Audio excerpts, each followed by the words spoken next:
அன்பார்ந்த மிதுனராசி அன்பர்களுக்கு 2025இல் ஏற்படுகின்ற மாற்றங்கள், உங்களுடைய வாழ்க்கையில் கடந்த கால நிகழ்வுகளில் ஏற்பட்ட பிரச்சனைகள், எதிர்காலத்தில் இந்த 2025இல் ஏற்படுகின்ற மிகப்பெரிய முன்னேற்றங்கள் என்பதை பற்றி இந்த வீடியோவில் பார்க்க போகிறோம். வீடியோ முழுமையாக பாருங்கள்.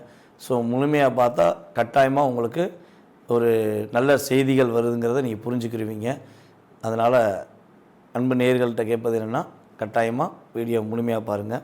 தன்னுடைய புத்தி கூர்மையின் மூலமாக அப்படியே ஒவ்வொரு விஷயத்தையும் அப்படியே அப்சர்வ் பண்ணி அதற்கேற்ற மாதிரி பதிலளிக்கிற, அதற்கேற்ற மாதிரி தன்னுடைய வாழ்க்கையில் செயல்படுத்தக்கூடிய தன்மை கொண்டவங்க தான் நீங்கள்.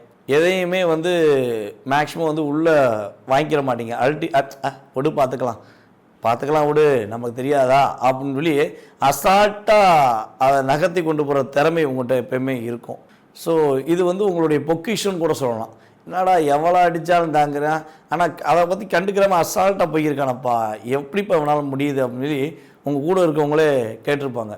என்ன பிரச்சனைனாலும் அதை ஈஸியாக சமாளிக்கிற ஒரு ஆற்றல் உங்கள்கிட்ட இருக்குங்க, நீங்கள் ரொம்ப திறமசாலி தான் அப்படின்னு சொல்லி உடன் இருப்பவர்கள் உங்களை பாராட்டிக்க அதிகமான வாய்ப்புகள் உண்டு அப்படின்னு சொல்லி பார்க்குறோம்.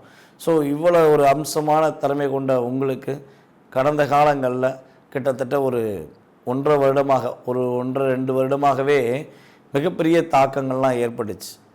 ஏன் நாங்கள் கேட்க 2025க்குரிய பலன்கள் தானே, நீங்கள் என்ன திடீர்னு கடந்த கால நிகழ்வுகள் நடந்த விஷயங்கள்லாம் சொல்கிறீங்க அப்படின்னா, எப்பவுமே நம்மளுடைய பாலிசி, அதாவது நான் ஜாதகம் பார்க்குற பாலிசி என்னென்னா, உங்களுடைய சுய ஜாதகங்களை ஃபஸ்ட்டு வாங்கினோன்னே என்ன பண்ணுவேன்னா, செக் பண்ணுவேன்.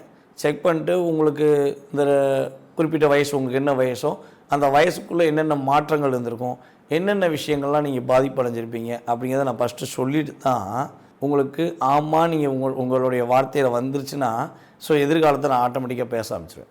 ஏன்னா நம்ம ஜாதகம் பார்க்க நீங்கள் கொடுத்தீங்கன்னா உங்களை பற்றி எனக்கு எதுவுமே தெரியாது, உங்களுக்கு என்ன வருஷத்தில் என்ன கஷ்டங்கள் வந்திருக்குங்கிறது தெரியாது, எந்த விஷயங்களில் நல்ல மாற்றம் ஏற்பட்டிருக்குன்னு எனக்கு தெரியாது.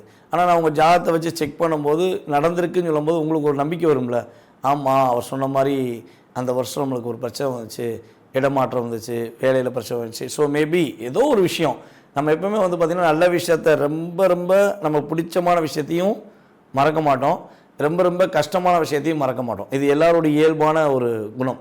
அப்போ அந்த விஷயங்களை நம்ம ஜாதக ரீதியாக எடுத்து சொல்லும்போது உங்களுக்கு ஒரு நம்பிக்கை வரும், ஆமாம் கரெக்டாக அவர் சொன்ன மாதிரி நமக்கு நடந்திருக்கு, அப்போ எதிர்காலத்தில் அவர் சொல்கிறது நடக்குங்கிற நம்பிக்கை உங்களுக்கு